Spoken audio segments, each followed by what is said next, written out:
Pada reaksi kimia, suatu zat atau lebih dapat diubah menjadi zat baru. Senyawa yang bersifat asam yang dicampurkan dengan senyawa basa akan menghasilkan senyawa yang netral. Sesuai dengan percobaan ini, asam cuka CH3COOH direaksikan dengan soda kue NaHCO3 menghasilkan CO2. Berarti telah terjadi reaksi kimia yang mengakibatkan terbentuknya gas dengan cara perubahan kimia karena menghasilkan zat baru. Hal ini dibuktikan dengan pengamatan ketika dicampurkan antara asam cuka dan soda kue terjadi buih, sehingga keluar seperti lava gunung berapi karena disebabkan gas CO2 dari hasil reaksi tersebut.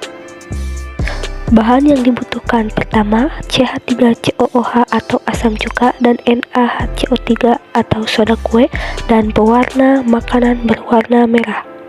Dan untuk alat kita membutuhkan sendok dan sumpit untuk mengaduk. Pertama, kita campurkan dulu asam cuka dengan pewarna makanan berwarna merah. Pewarna makanan berwarna merah bertujuan untuk melihat lebih jelas reaksi yang dihasilkan dari campuran asam cuka dan soda kue.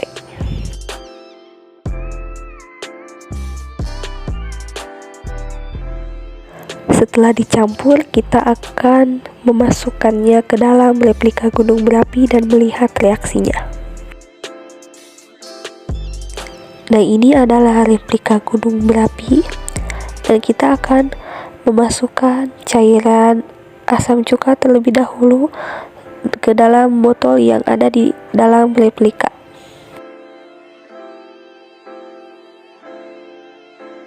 Setelah terisi penuh, sekarang kita akan mencampurkan soda kue dan kita akan lihat bagaimana dan apa reaksi yang terjadi.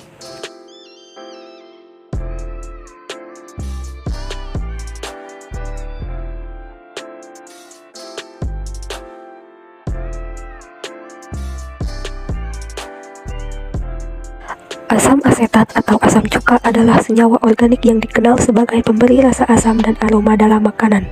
Larutan asam asetat dalam air merupakan sebuah asam lemah, artinya hanya terdisosiasi sebagian menjadi ion H+ dan CH3COO. Kemudian natrium bikarbonat atau biasa disebut soda kue adalah senyawa yang jika dilarutkan dalam air akan bersifat lemah. Senyawa ini digunakan dalam pembuatan roti dan kue karena bereaksi dengan membentuk gas karbon dioksida yang menyebabkan roti mengembang. Selain itu, natrium bikarbonat juga digunakan dalam pengobatan, misalnya obat gastrointestinal dan juga untuk menetralkan asam lambung. Lalu basa, yaitu suatu senyawa yang jika dilarutkan dengan air akan melepaskan ion hidrosida atau OH. Basa dalam keadaan murni umumnya berupa kristal padat dan bersifat kaustik.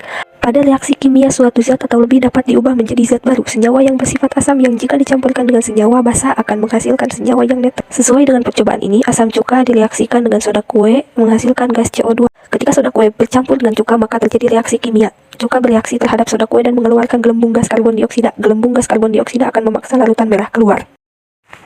Kesimpulan dari percobaan yang telah dilakukan kami menjadi mengerti apa yang terjadi jika asam cuka dalam kurung CH3COOH dan baking soda dalam kurung NaHCO3 direaksikan, maka akan menghasilkan busa-busa yang menyebabkan terbentuknya gas karbon dioksida dalam kurung CO2.